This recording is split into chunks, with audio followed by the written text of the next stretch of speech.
Good evening everyone. Welcome to another episode of our show जिसको हम कहते हैं परी शो, जिसमें हम आपको बताते हैं लेटेस्ट मुद्दों पर बातचीत करके एक पर्दे के पीछे की हकीकत, जिसमें हम आपको बताते हैं कि किस तरह से देश में हाल चल रहे हैं और आपको इन सबको जानना कितना ज्यादा आवश्यक है। हमने लगातार आपको अपडेट दिए हैं और आपने लगातार हमारे फेसबुक पे शेयर किए, जिसके लिए हम आपका तहे दिल से धन्यवाद करते हैं। किसान आंदोलनों की हम अगर बात करेंगे तो किसान आंदोलनों में हमारे काफी भावी नेता भी शरीक हो गए हैं। सिंघू बॉर्डर और टिकरी बॉर्डर पर जहां पर 96,000 ट्रक्स 8 किलोमीटर के रेंज में, ट्रक्स, ट्रैक्टर, ट्रॉलियां 8 किलोमीटर की रेंज में, 10 किलोमीटर की रेंज में पूरे हाईवे को किसानों ने कवर कर लिया है और लगातार वहां पर कल तक जो है नेता पहुंच रहे थे। उसके बाद में बताया गया कि विपक्ष जो है नेताओं को उकसा रहे हैं। विपक्षी नेता चाहे टीएमसी के डेरेक ओब्रायन हो, वो भी वहां पर पहुंचे, अरविंद केजरीवाल वहां पर पहुंचे। फिर हम देखते हैं कि तेजस्वी यादव भी बिहार में किसानों के साथ में धरना करने बैठ गए। राहुल गांधी लगातार ट्वीट कर रहे हैं। अरविंद केजरीवाल से लेकर योगेंद्र यादव, प्रशांत भूषण, सारे ही दिग्गज लोग जो है वहां पर पहुंच गए। लेकिन बताया जा रहा है कि किसानों को भड़काया जा रहा है, किसानों को आक्रोशित जबरदस्ती किया जा रहा है। जबकि जब भी बातचीत हो रही है किसानों की, 5 दौर की बातचीत हो चुकी सरकार से और 5वें दौर की बातचीत में बताया गया है कि किसानों के लिए जो बिल है, जो 3 काले कानून, जिसको पंजाबी किसान, हमारे हरियाणवी किसान, गुजराती किसान, राजस्थानी किसान भी अब ज्वाइन हो चुके हैं और सारे किसान जो है लगातार लगे हुए हैं। हमारे एमपी से भी किसान आए हुए हैं। पहले तो बता रहे थे कि हरियाणा के और पंजाब के ही किसान है, लेकिन लगभग देश के हर कोने से किसान आए हुए हैं और देश के हर कोने के किसान अपने खुद के लिए लड़ाई नहीं लड़ रहे हैं, क्योंकि उनके घर में तो खाने पीने के लिए बहुत कुछ है। किसानों के पास में खाने पीने के लिए फसल है, फ्रूट्स है, उनकी सब्जियां हैं, सब कुछ है उनके पास खाने पीने के लिए। आज जो लड़ाई हो रही है वो आप लोगों के लिए, वो हम लोगों के लिए है, क्योंकि हम अपने घर में अनाज नहीं उगाते, हम अपने घर में फल और सब्जियां नहीं उगाते हैं। आप अपने घर में फल और सब्जियां नहीं उगाते, आप अपने घर में अनाज नहीं उगा सकते हैं, ये सिर्फ किसान ही कर सकते हैं। लेकिन अगर उनके फल और सब्जी उगाने पर, अगर उनके अनाज उगाने पर कॉर्पोरेट आ जाए, बड़े बड़े बिजनेस घराने आ जाए, उनके फल और सब्जी उगाने पर अडानी अंबानी जैसे दिग्गज आ जाए, तो फिर किसान जो है अपनी आय कहां से पाए। तो इसके बारे में हम बातचीत करेंगे। आप लोगों के कई ज्यादा अच्छे कमेंट्स आए हुए हैं। कुछ लोग मुझे पर्सनली भी लिख रहे हैं कि आप लाइव क्यों नहीं आते रोज। इतना आसान नहीं है लाइव आना, एवरीडे इज नॉट पॉसिबल। मुझे भी अपने कुछ पर्सनल काम होते हैं, तो मैं भी अफोर्ड नहीं कर सकती रोज रोज लाइव आना, टू बी वेरी ऑनेस्ट। लेकिन मैं कोशिश करती हूँ कि जितना भी मेरे पास में ज्ञान है, जितना भी मैं पढ़ती लिखती रहती हूँ, जितनी भी मेरी रिसर्च है, वो आप लोगों तक कैसे न कैसे पहुंच जाए। कभी कभी लाइव बहुत लंबा हो जाता है, तो जरूरी नहीं कि आप एक बार में देखें, आप 2-3 बार करके आप देख सकते हैं। आप जब जैसे फुर्सत मिले वैसे देखें। आप 5-5 मिनट करके देख सकते हैं, 10-10 मिनट करके आधे घंटे का शो देख सकते हैं। कोई जरूरी नहीं है कि आप डेली देखिए या आप जब लाइव आ जाऊं मैं तभी आप देखिए। आप आराम से फुर्सत से अपना समय निकाल कर देखिए।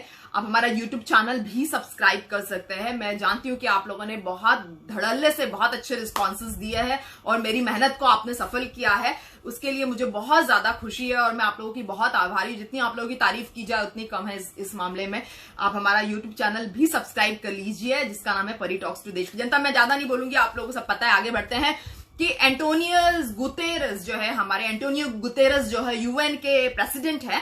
एंटोनियो गुतेरेस मतलब हमारे देश की किसान आंदोलन की गूंज यूनाइटेड नेशंस तक पहुंच गई है और यूएन के प्रेसिडेंट है, उन्होंने कहा है कि किसान आंदोलन जो कर रहे हैं, जिस तरह से किसानों का गुस्सा है वो तारीफ के काबिल हो। जिस तरह से किसान अपने अधिकारों के लिए लड़ रहे हैं, लोकतंत्र के लिए बहुत अच्छी बात है और ऐसा करना किसानों के लिए बहुत ज्यादा आवश्यक है।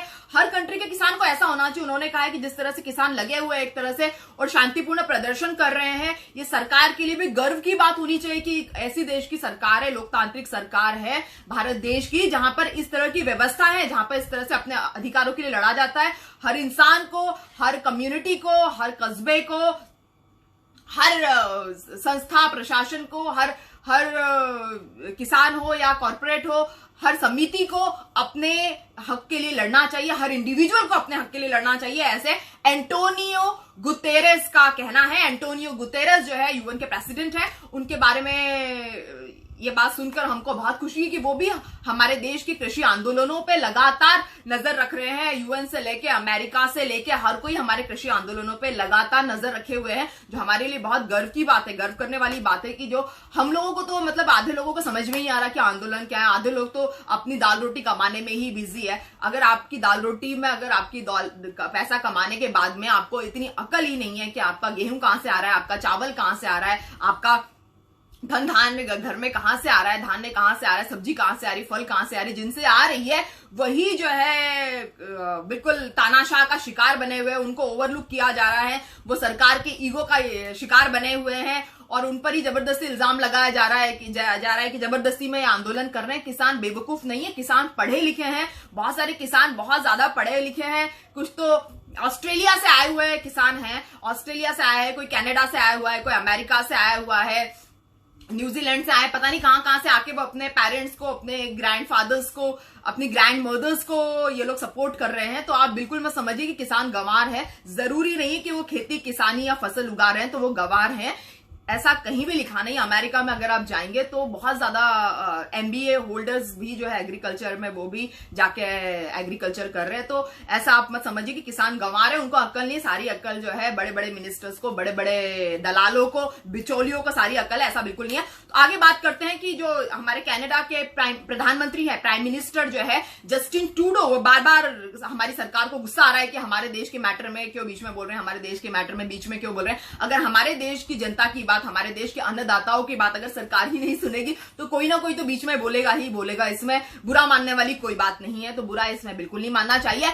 और जस्टिन ट्रूडो जो है बार बार अपने कमेंट्स कर रहे हैं, वो कह रहे हैं कि इस तरह से शांतिपूर्ण विरोध का हम समर्थन करते हैं। हमारी सरकार और कनाडा में हमेशा लोकतांत्रिक जो व्यवस्था है उसमें हम लोग तनाव घटाने के लिए जो है इस तरह से जो आंदोलन किए जाते हैं उनके साथ हम खड़े हैं, और हम किसानों के इस कदम से हम बहुत ज्यादा खुश हैं कि किसान इस तरह का कदम उठा रहे हैं। किसान भी इस बार जो है बिल्कुल लगे हुए हैं, या तो मर जाओ या मार दो के फंडे को इस बार किसानों ने फॉलो किया। किसान बिल्कुल भी किसी भी हालत में पीछे हटने को तैयार नहीं है। बार बार सरकार उनको बुला रही है, 5 दौर की बातचीत होगी, सरकार बार बार बुला रही है कि आओ बात करते हैं, फिर सरकार भूल जाती है कि 3 विधेयक पारित किए थे। विधेयक समझ के आप मत चौंक जाइए, मगर सरकार ये भूल जाती है कि सरकार ने 3 विधेयक लगातार बिना वोटिंग के पास किए थे, सिर्फ वॉइस वोट पे पास कर दिए थे। वॉइस वोट पर राज्यसभा में कुछ भी पास करना जो है अपने आप में इलीगल है। मुझे समझ में नहीं आता है कि सुप्रीम कोर्ट इसमें हस्तक्षेप क्यों नहीं कर रही है। इसमें हस्तक्षेप करना चाहिए, अपने अधिकारों को समझना चाहिए, अपनी प्रॉब्लम्स को समझना चाहिए। सुप्रीम कोर्ट को कम से कम किसानों के साथ में खड़े रहना चाहिए। हम किसानों के साथ हैं, आप भी किसानों के साथ खड़े रहिए। आपको विश्वास नहीं होता, सिंघू बॉर्डर जाइए, वहां पर किसान आपका स्वागत कर रहे हैं, किसानों के आंदोलन का हिस्सा बनिए। सिंघू बॉर्डर में सारा आपके टिकरी बॉर्डर पे आपके खाने पीने की व्यवस्था है। NH-24 को घेर रखा है। फिर से इस बार किसानों ने दिल्ली में आने जाने के रास्ते बंद कर दिए हैं।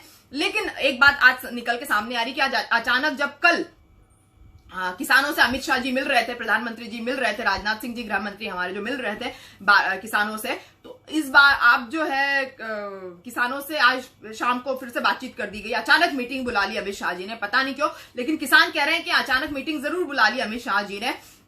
मिलना चाह रहे हैं गृह मंत्री अमित शाह जी, मिलना चाह रहे हैं, ठीक है, कोई बात नहीं, लेकिन हम किसी तरह के संशोधन नहीं चाहते हैं। हम चाहते हैं कि तीनों काले कानून विधायक, तीनों जो विधेयक पास हुए वो विधेयक तीनों जो है वो वापस ले ले सरकार। हमारे लिए अगर कोई कानून बने तो हमसे पूछकर कानून बने। सही बात है, अगर आपके लिए कोई कानून बनेंगे आपसे पूछकर ही बनेंगे।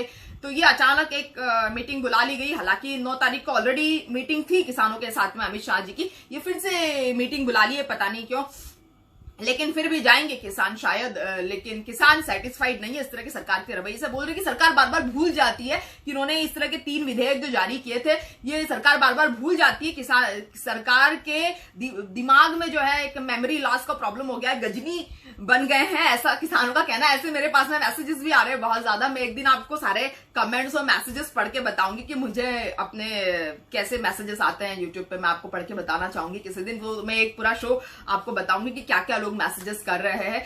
और कैलाश विजयवर्गीय जो है बीजेपी के महासचिव, बीजेपी के प्रवक्ता कैलाश विजयवर्गीय तो किसानों को आतंकी कह रहे हैं कि किसान जो है आतंकी है। मतलब ऐसा है कि अगर हमारे पंजाबी किसान है, हमारे हरियाणवी किसान, हमारे राजस्थानी किसान, हमारे गुजराती किसान अगर सरकार से अपना हक मांगते हैं तो आतंकवादी हो गए। अगर आप अपना हक मांगेंगे तो क्या आप आतंकवादी? नहीं। अगर आपको अपने हकों की नॉलेज है तो आपको बिल्कुल मांगना चाहिए, सरकार से मांगना चाहिए, डट के मांगना चाहिए। हमारे वजह से सरकारें, हम लोकतांत्रिक व्यवस्था में रहते हैं। लोकतंत्र का हम सबसे अहम हिस्सा है जनता जनार्दन। और अगर किसानों की बात आती तो हमारा देश कृषि प्रधान देश है। 70% लोग यहाँ पर किसान हैं और 25,000 करोड़ रुपीस जो है हमारी जीडीपी में किसानों की तरफ से जाती है।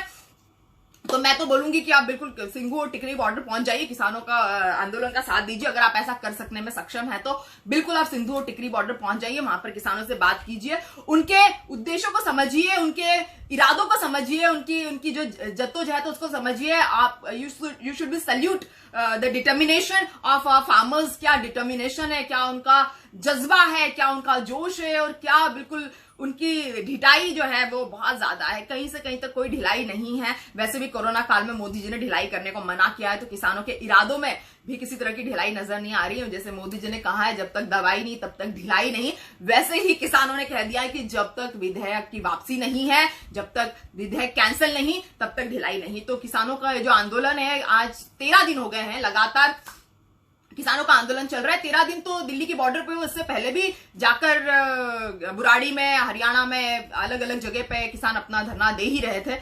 तो ये कोई नया आंदोलन नहीं है 12 दिन से। तो अब पता चला है मीडिया को कि किसान आ गए हैं। और सबसे इंपॉर्टेंट बात मैं आपको बता दूं यहां पर कि सरकारों ने वहां पर हाईवे है, नेशनल हाईवेज है, नेशनल हाईवेज पे बहुत अच्छा नेटवर्क आता है, लेकिन वहां पर जाके कोई भी लाइव नहीं हो पाता है। मैंने अपने विश्वसनीय सूत्रों से पता किया है कि दिल्ली के आसपास के हाईवेज में अब नेटवर्क आना ही बंद हो गया है, इंटरनेट आना बंद हो गया है। कोई भी वहां से लाइव कर ही नहीं सकता। अगर आप सोचेंगे वहां से आके आप लाइव कर दो, पॉसिबल नहीं है, आप लाइव नहीं आ सकते हैं। सारी माताएं वहां पर, सारे युवाएं वहां पर जो है, सारे बुजुर्ग बाबा जी लोग वहां पर है, कोई भी बोल रहे हैं कि लाइव नहीं आ सकते हैं बेटा। और लाइव आने के लिए उनको इंटरनेट नहीं दिया जा रहा है वहां पर। अगर कोई यूट्यूबर भी जाके लाइव आना चाह रहा है तो वो लाइव नहीं आ सकता, उसको रिकॉर्डिंग करनी पड़ेगी, उसके बाद लाइव आना पड़ेगा। खैर, लेकिन ऐसी जो जास्तियां जो है किसानों के साथ साथ केजरीवाल जी पर भी की जा रही है। मनीष सिसोदिया जो हमारे दिल्ली के गृह मंत्री, उन्होंने बताया है कि अरविंद केजरीवाल जी को कल किसानों के पास गए तो उनको हाउस अरेस्ट कर लिया गया है। और सरकार का यह इल्जाम है विपक्षियों पे कि विपक्ष जो है इस बार बहती गंगा में हाथ धो रहा है, जबकि ऐसा नहीं है। अरविंद केजरीवाल, उनकी टीम जो है, आप पार्टी की जो टीम है, वो हेल्प करने के लिए गई थी, अपना मदद का हेल्पिंग हैंड देने के लिए गई थी किसानों को। तो हेल्पिंग हैंड को जो है बहुत उनको हाउस अरेस्ट कर लिया गया है, बताया जा रहा है कि हाउस अरेस्ट है। जबकि डीसीपी जो है हमारे दिल्ली के, उन्होंने अपने वेबसाइट पर, ट्विटर पर लिखा है कि अरविंद केजरीवाल को हालांकि कोई हाउस अरेस्ट नहीं किया। इसका मतलब क्या मनीष सिसोदिया जी क्या झूठ बोल रहे हैं?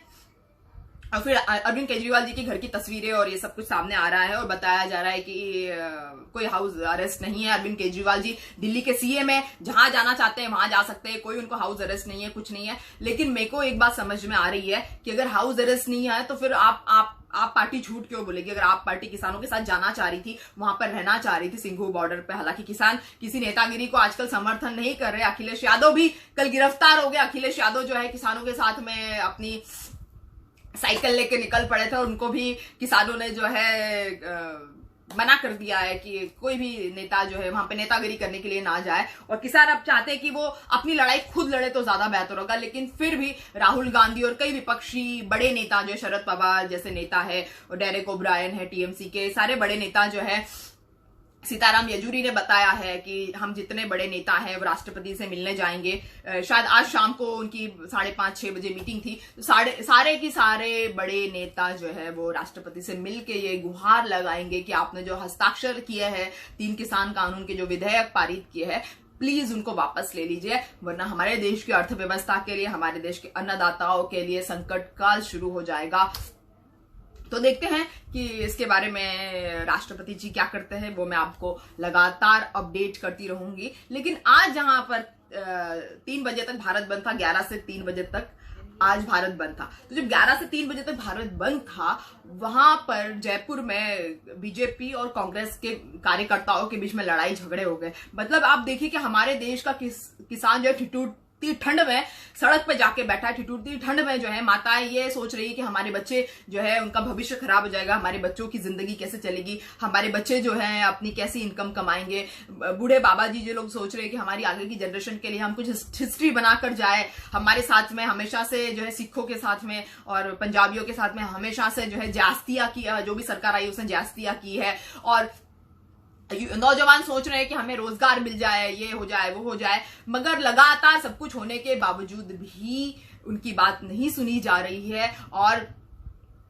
जो है कार्यकर्ता अपनी ही धुन में पागल है, अपनी ही सियासत करने में पागल है, अपनी ही पार्टी का झंडा लहराने में पागल है। तो मैं आपको बताना चाहूंगी कि आप ऐसा ना करें, आप किसानों के साथ में खड़े रहिए, थोड़े दिन तक अपनी पार्टी को भूल जाइए और किसानों को ही अपनी पार्टी समझे। किसानों की भलाई में ही देश की भलाई है, हम सबकी भलाई है। और अगर आप लोगों को लगता है कि आपकी थाली में अगर अनाज या आपकी थाली में अगर खाना समय से आ जाता है, तो ये आपका जो है भलमनसाहत किसानों के लिए होगी कि आप उनका हिस्सा बनिए, क्योंकि किसान की मेहनत ही है जो आपकी थाली में प्रतिदिन आपको नजर आती है।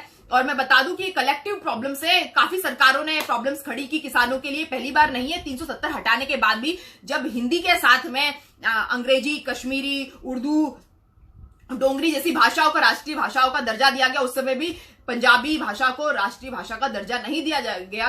जबकि दिल्ली में, कश्मीर में बहुत जगह पे भाषाएं जो बोली जाती है उसमें पंजाबी जो है सर्वोत्तम भाषा है, जो सबसे ज्यादा बोली जाती है। उसके बाद इंडिपेंडेंस के बाद बंटवारा कर दिया गया, सिखों को कभी भी प्रॉब्लम, आधे सिख जाके बेचारे पाकिस्तान में चले गए। उसके बाद में दिल्ली, हरियाणा में, राजस्थान में पंजाब का पानी बांट दिया गया, तो पानी के चक्कर में भी पंजाब को बंटवारा है। इमरजेंसी के समय सिखों पर इतने अत्याचार हुए हैं।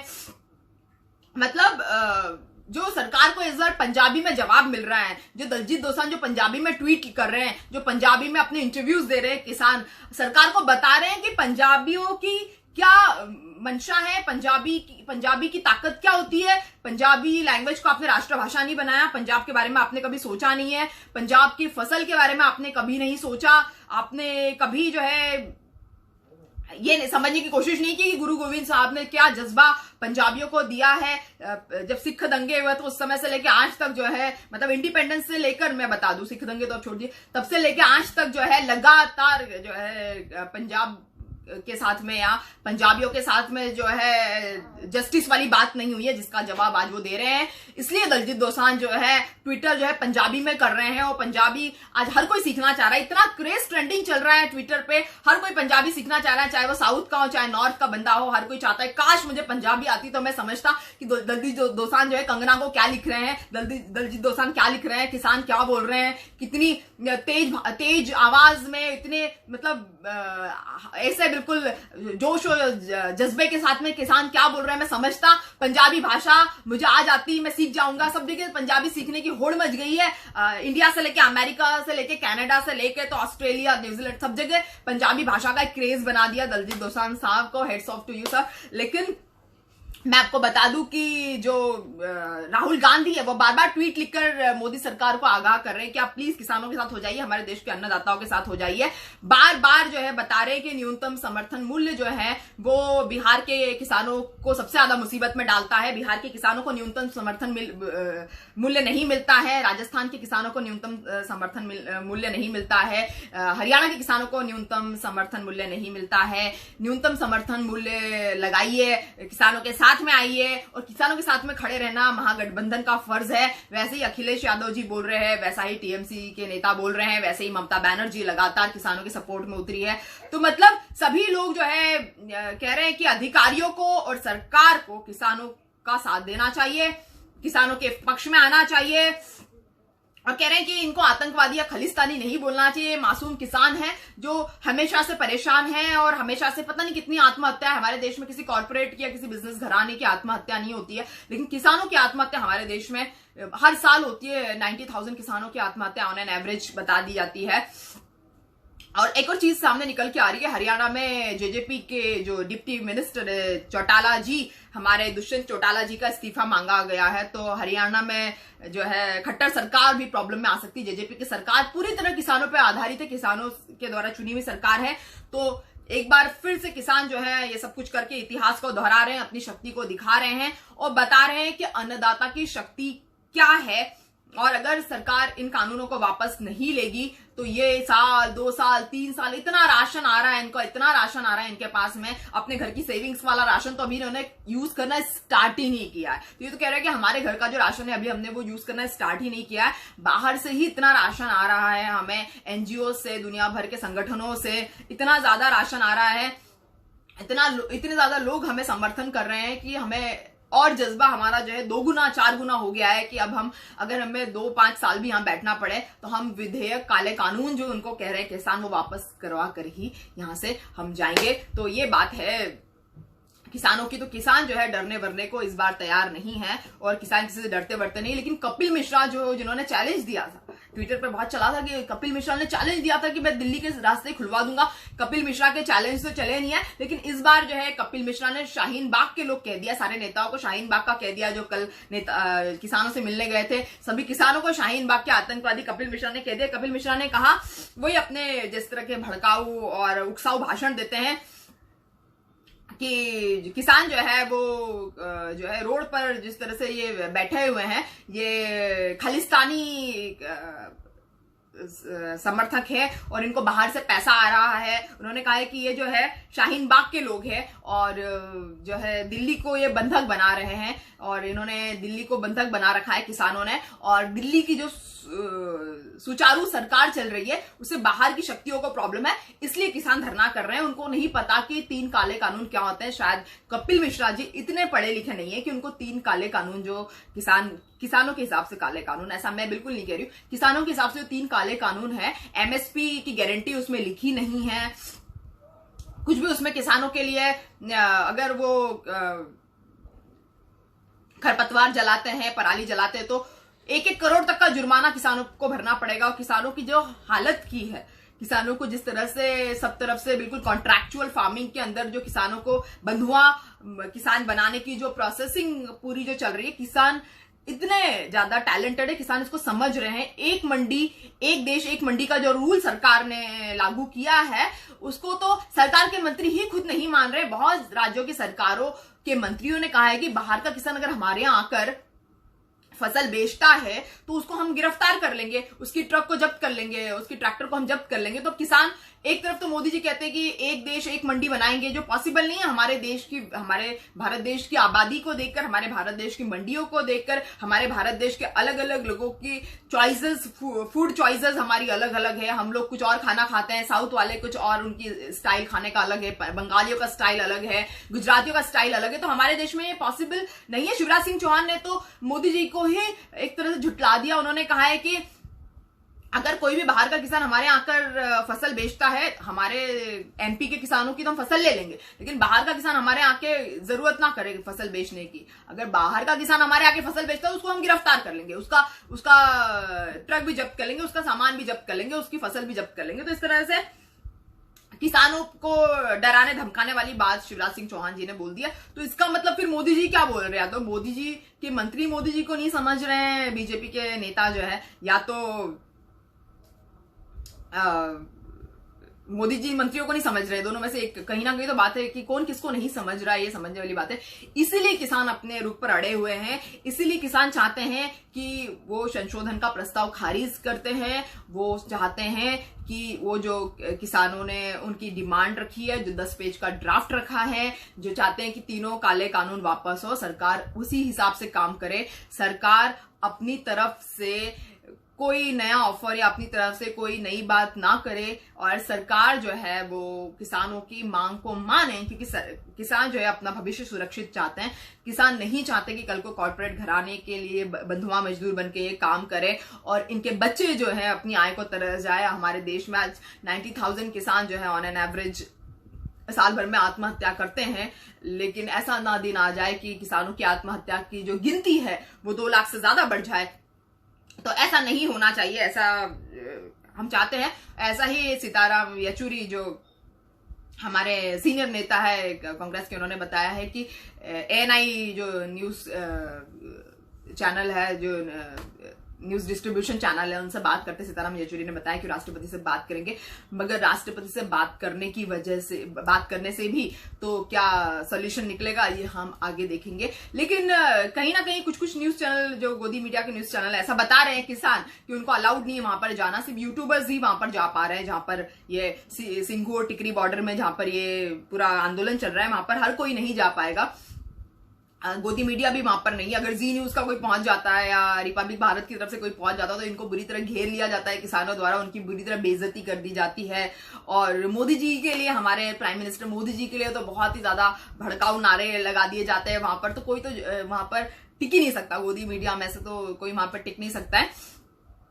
लेकिन हाँ, जरूर यूट्यूबर्स वहां पर जा रहे हैं और किसानों से लगातार बातचीत कर रहे हैं कि क्या है क्या नहीं है, इस बारे में लगातार किसान बातचीत कर रहे हैं। किसान कह रहे हैं कि सरकार ऐसा ना समझे कि जो है ये भैंस के आगे हम बीन बजा रहे हैं, हमें पता है कि हम क्या बीन बजा रहे हैं और हमें पता है कि हमारे क्या राइट्स है, और हमें किसी तरह से कोई हमें मार्गदर्शित नहीं कर सकता है, कोई हमें भड़का नहीं सकता है, कोई हमें बहला फुसला नहीं सकता है। और ये इस तरह के चैनल्स जो है हमारी बात नहीं बताते हैं और विपक्ष की भी बात नहीं सुनते हैं जो चैनल्स, तो उनको हमारे टेरिटरी में आने का कोई अधिकार नहीं है, ऐसा बता रहे हैं। कुछ चैनल्स तो ये भी बता रहे हैं कि कांग्रेस ने खुद इन किसी कृषि विधेयकों का एक बार समर्थन किया था।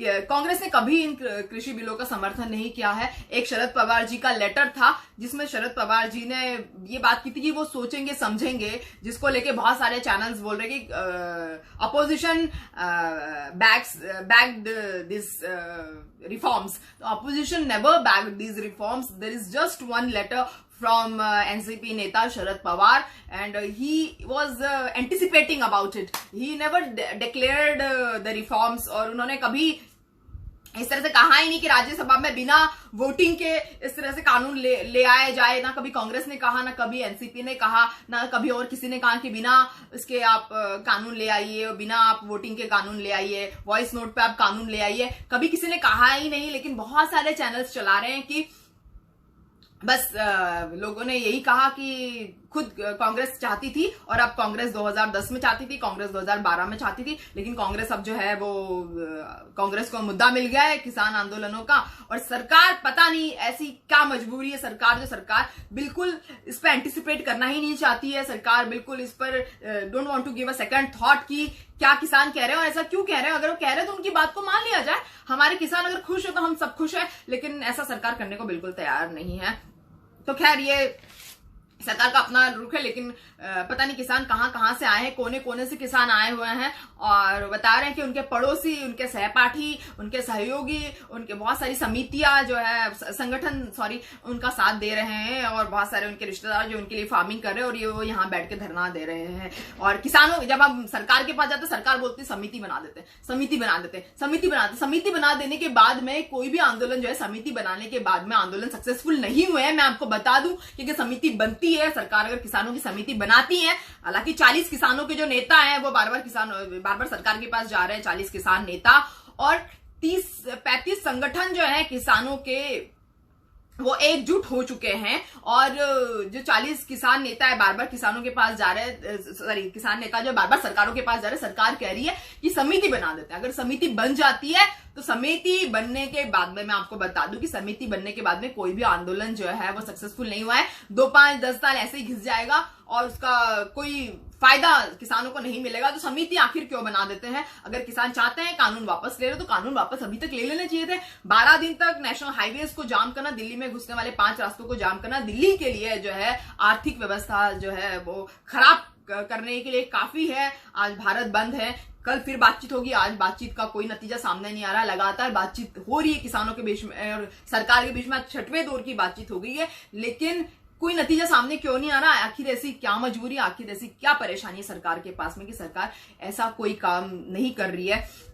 और लगातार सिंधु और टिकरी बॉर्डर पे किसान कड़कती हुई, ठिठुरती हुई ठंड में, जब आप लोग अपने कंबल रजाई में घुसे होंगे, टीवी देख रहे हो, बढ़िया मूवीज देख रहे हो, खाना खा रहे हो अपनी फैमिली के साथ में बढ़िया से, उस समय हमारे किसान जो है वो ठंड में अपने अधिकारों के लिए लड़ रहे हैं। तो ऐसा भी क्या मजबूरी, ऐसी भी क्या लोकतांत्रिक व्यवस्था है, ऐसी भी क्या परेशानी हम इन किसानों को इससे ज्यादा दे सकते हैं। इससे ज्यादा इन किसानों के लिए बदकिस्मती वाली बात नहीं हो सकती। और हमारी सरकार जो हमारी माई बाप है उसको हमें बदकिस्मती के इस तरह के चक्कर कटवाने के लिए, किसानों को सिंधु टिकरी बॉर्डर पे ठंड में जमवाने के लिए कोई विकल्प नहीं छोड़ना चाहिए था।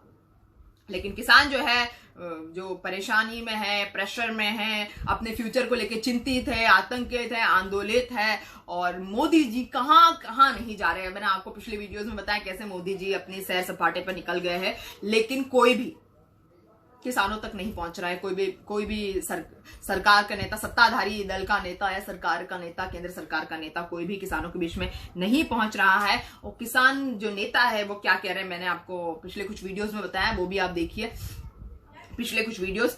लेकिन सबसे बड़ी खबर निकल के आ रही है कि जो कोरोना के केसेस जुलाई से लेकर अभी तक थोड़े हमारे देश में कम हुए हैं, लेकिन वैक्सीन के लिए अब एक बार फिर से प्रधानमंत्री मोदी जी ने कहा है कि वैक्सीन जो प्रायोरिटी के हिसाब से लगेगी। तो राहुल गांधी बीच में आ गए हैं। राहुल गांधी ने बार बार ट्वीट करके सरकार से पूछा है कि मोदी जी फिर झूठ क्यों बोलते थे बिहार इलेक्शंस के पहले कि सबको वैक्सीन लगेगी। सबसे पहले तो वैक्सीन अगर हमारे देश में 135 करोड़ की आबादी, 130 करोड़ की आबादी के लिए अगर वैक्सीन लाते तो हमारे पास में वो स्टोरेजेस नहीं है, कोल्ड स्टोरेजेस, जहां पे -75 या -28 डिग्री या -40 डिग्री में जहां पर वैक्सीन रखी जाती है। हमारे पास में ऐसा स्टोरेज सिस्टम ही नहीं है, तो हम रखेंगे कहां? पहली बात तो वैक्सीन को रखेंगे कहां? वैक्सीन आती भी तो इतने सब लोगों को इकट्ठे कैसे लगाया जाएगा हमारे देश में, जहां पे हमारे देश में इतनी ज्यादा प्रॉब्लम्स है। हमारे देश में हॉस्पिटल्स की कमी है, नर्सेस की कमी है, डॉक्टर्स की कमी है, इतनी मेडिकल फैसिलिटीज की कमी है, और डिस्टेंस इतना ज्यादा है हॉस्पिटल्स का, हमें इजी अवेलेबल नहीं है, हमारी पहुंच या रेंज में हॉस्पिटल्स नहीं होते हमारे देश में। तो कैसे मोदी जी हर किसी को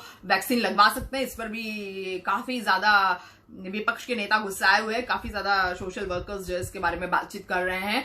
और अनिल विज, हरियाणा के जो स्वास्थ्य मंत्री है, वो एक बार फिर से कोरोना संक्रमित हो गए। उन्होंने ही अपने ऊपर जो है भारत बायोटेक की वैक्सीन का पहला ट्रायल उन्होंने खुद गिनी पिग बन के अपने ऊपर लिया था। उन्होंने गिनी पिग मतलब जिन पे पहले टेस्टिंग होती है दवाई की, तो उन्होंने अपने ऊपर गिनी पिग बन के ये लिया था वैक्सीन। लेकिन जो 28 दिन के अंदर बताते हैं, भारत बायोटेक का कहना है कि 2 वैक्सीन के डोजेज लगेंगे। तो जो 2 डोजेज है वो 28 दिन के अंदर 2 डोजेज लगते हैं, तो 28 दिन का इनका ट्रायल होता है। लेकिन पहला डोज लेने के बाद भी अनिल विज जो है एक बार फिर से जो है कोरोना संक्रमित हो गए हैं, और ऐसा बताया जाता है। राहुल गांधी ने ट्वीट करके बताया है कि मोदी जी फ्री में वैक्सीन कब देंगे और कौन सी कंपनी की वैक्सीन सक्सेसफुल हो गई है, इसके बारे में मोदी जी बात नहीं कर रहे हैं।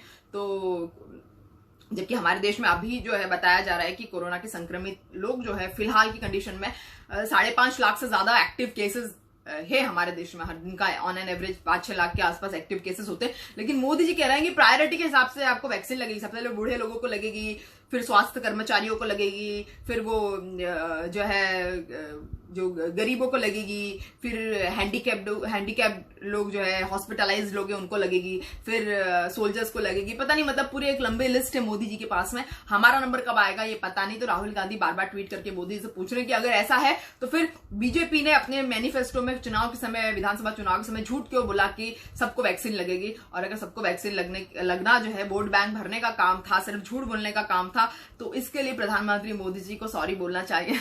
इस तरह से विपक्ष के नेताओं की बात सामने निकल के आ रही है।